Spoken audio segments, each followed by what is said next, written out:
This is the Alienware M16 R1 gaming laptop. It has an AMD 12-core, 24-thread CPU in it, along with an NVIDIA RTX 4080. Let's take a look at it, see if it's worth buying. Now, before you click away just because this is an Alienware, let me tell you up front, I did not pay full price for this. I got it open box at Best Buy, and I will give you the price I paid at the end. I personally would never buy an Alienware or Dell product at full price because I just believe they're too much money. It's not that they're horrible products, it's just way too much for what you're getting. With all that out of the way, let's go ahead and take this thing apart so I can show you what's inside of it.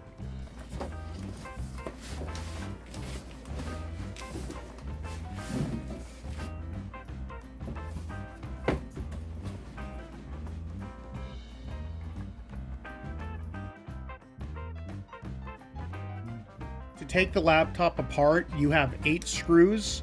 You got 1 and 2 up here. These are both captive screws, so they help push the bottom kind of off a little bit, like the lip up, so you can then get your pry tool underneath there.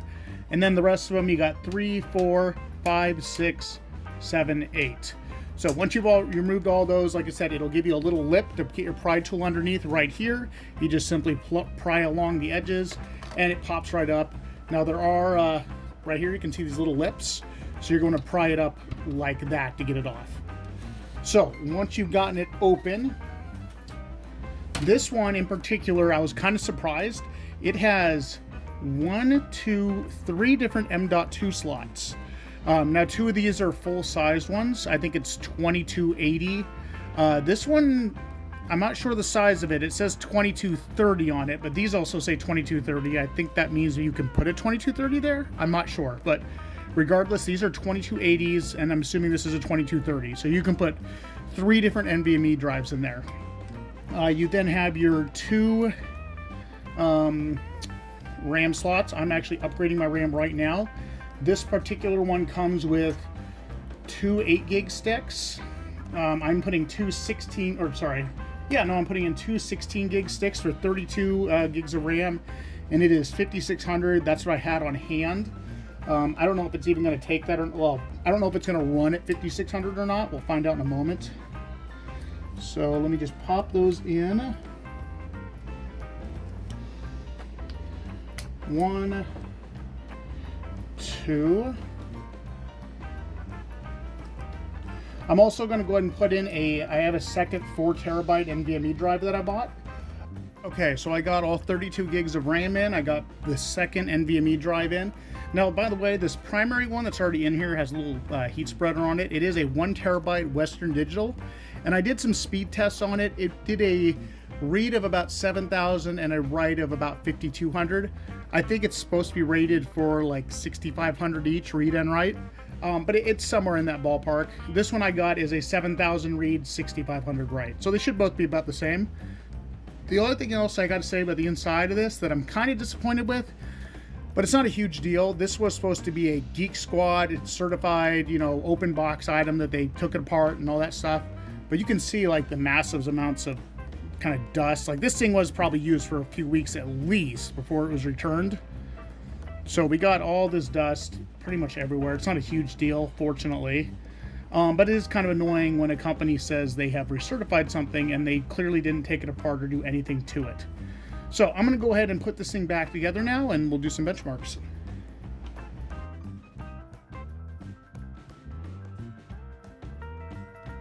Before I get into the benchmarks, let me talk about the computer's hardware. Inside this laptop, we have a 12-core, 24-thread Ryzen 9 7845HX that has a base clock of 3 GHz and boosts up to 5.2 GHz.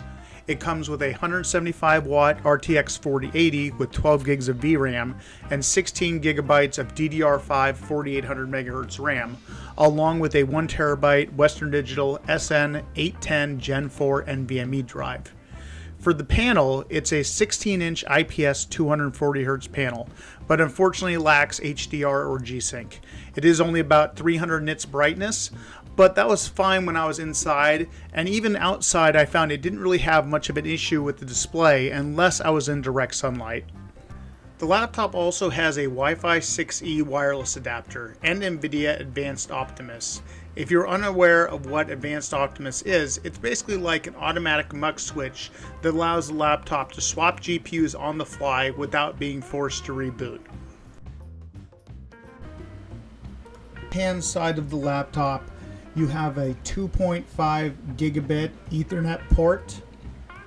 Next to that, you have USB-A 3.2 Gen 1 port, and then next to that you have a 3.5 millimeter jack for your headphones.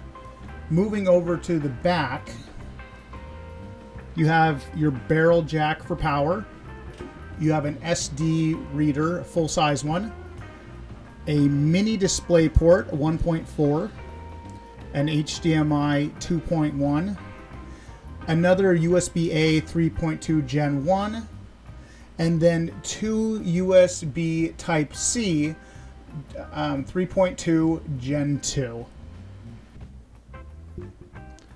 The laptop is fairly heavy, coming in at a little under 7 pounds. It has a very solid chassis and has almost no give to it at all. The keyboard feels good and doesn't flex much, and my model came with Cherry MX keys, though there is a non-RGB keyboard model apparently that comes with just standard membrane keys.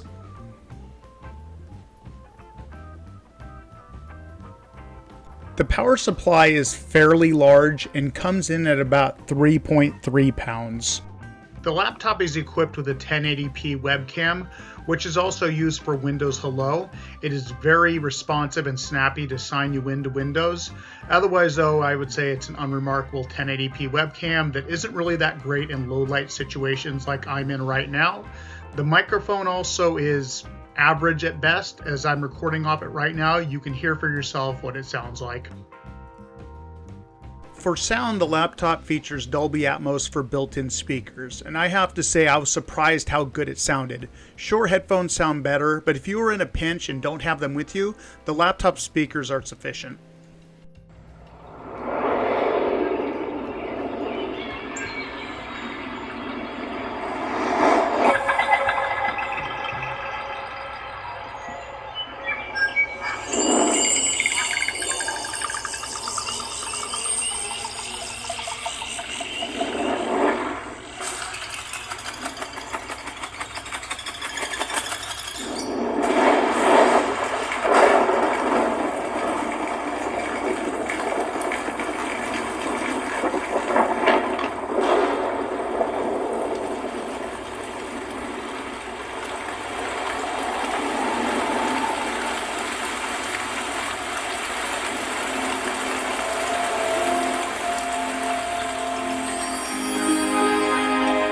Dell has also managed to keep this laptop fairly quiet.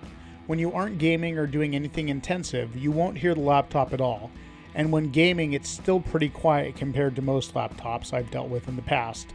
This is due to the 7 heat pipes, 2 60mm fans, a 45mm fan, a 30mm fan, and liquid metal. I tested the laptop using the Steel Nomad stress test in 3D Mark and let it run for 20 loops. The temps did top out, but the laptop never throttled or got too loud. Once the laptop heated up to TJ Max, it usually sat between 3.5 and 4 GHz on the CPU.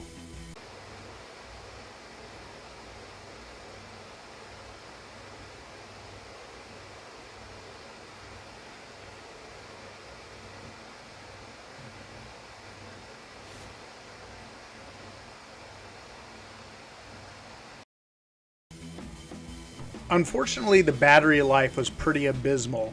On a balanced Windows preset, I was only able to get about an hour and 15 minutes watching YouTube videos, and this is with an 86 watt-hour battery.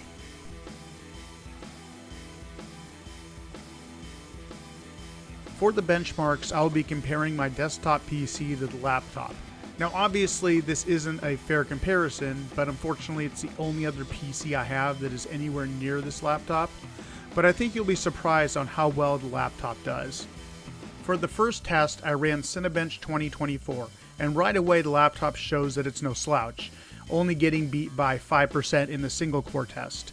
Moving on to multi-core, the 7950X does beat out the laptop by about 32%, but you need to take into consideration that the desktop has 4 more cores. The big surprise though is in the GPU benchmark. The laptop RTX 4080 somehow beats out my desktop 7900 XTX by nearly 18%, which won't be the only time in these benchmarks you will see the RTX on top. In 3D Mark, there are no surprises. The laptop does very well for a gaming laptop, but in the end it just can't compete with a high-end desktop. Moving on to games, I set every game to the highest preset available in-game and use built-in game benchmarks, except for CS2, which I had to use a community-made benchmark map and MSI Afterburner. CS2 at 4K was able to achieve 95 frames per second, which is very playable, but I'm sure most people playing this game would like something a little better. Moving to 1440p, we were able to get 191 frames per second, which is probably more than playable for most people in this game. At 1080p, I was able to get 265 frames per second on average, which is probably what most competitive players are looking for. You could also get even more frames if you lowered the settings, since I have them maxed out. In Rainbow Six Siege, I was able to achieve almost 200 frames per second at 4K. At 1440p, I was surprised at how close the laptop was getting to the desktop. At 349 frames per second on average, the laptop was only 8% behind the desktop PC. At 1080p, I was surprised that there was very little difference from 1440p. I ran the test several times, but only saw a marginal uplift in frames. Moving over to Forza Horizon 5, the laptop was able to get 100 frames per second in 4K on average. This game was actually the reason I bought this laptop, because it can be VRAM demanding, and my old RTX 4070 laptop only had 8 GB of VRAM, which causes errors and micro-stutter in game. Moving down to 1440p, the laptop was able to achieve 117 frames per second on average. Finally moving down to 1080p, I was able to achieve 134 frames per second. Once again, it seems like dropping to 1080p doesn't really give you a huge improvement over 1440p. I tested was Cyberpunk. Now this game really surprised me. In every resolution, laptop beat out my desktop.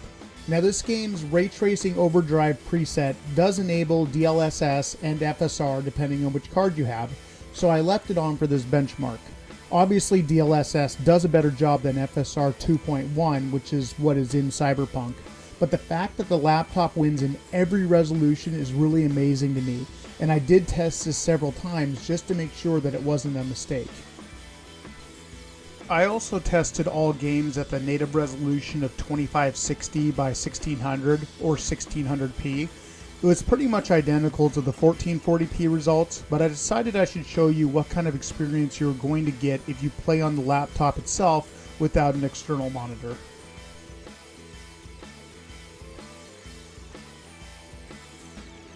The first issue I ran into was the Alienware update software causing conflicts with the NVIDIA Advanced Optimus software.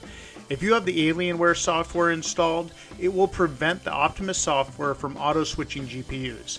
I had to go into the services and set it to manually start instead of auto to prevent it from doing this, but you will need to reboot your PC every time you open up the update software. Another issue I ran into is the laptop will seem to sometimes blue screen when coming out of sleep mode. Now, I'm not the only one who's mentioned this. Last year, somebody else did a review and they mentioned the exact same problem.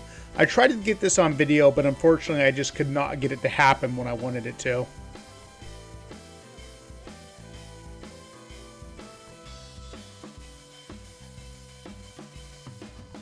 So my final thoughts on this laptop. It really depends how much you pay. I paid $15.25 open box at Best Buy, and for that price, I can say without a doubt it was a solid buy. The laptop is snappy, responsive, and can play pretty much any game I want to play at 4K due to the extra VRAM. This is the main reason I got rid of my last laptop. It just didn't have that snappiness and was limited to 8 gigs of VRAM. So someone like me who does plug in a monitor and plays games in 4K, I ran into issues. The battery is a big disappointment though. But this being a bulky gaming laptop, I can kind of forgive that since it is more of a desktop replacement. And speaking of desktop replacements, I can honestly say for the first time in my life of using laptops, and it's been over 20 years, I could honestly set this thing down on my desk and forget about my desktop computer. It's just that good. The single core performance is almost on par with my 7950X, and the GPU even beats out my 7900 XTX in some games. And like I said, it's just so quick and responsive. So that being said, that's kind of my review of the Alienware M16 R1. I'm trying to grow my channel, and I'm going to be putting out videos at least once a month. Actually, I'll probably be about once a month for now. So if you like this video, I would appreciate you hitting the thumbs up button, leaving a comment, or subscribing. Thanks for watching, and I'll see you in the next video.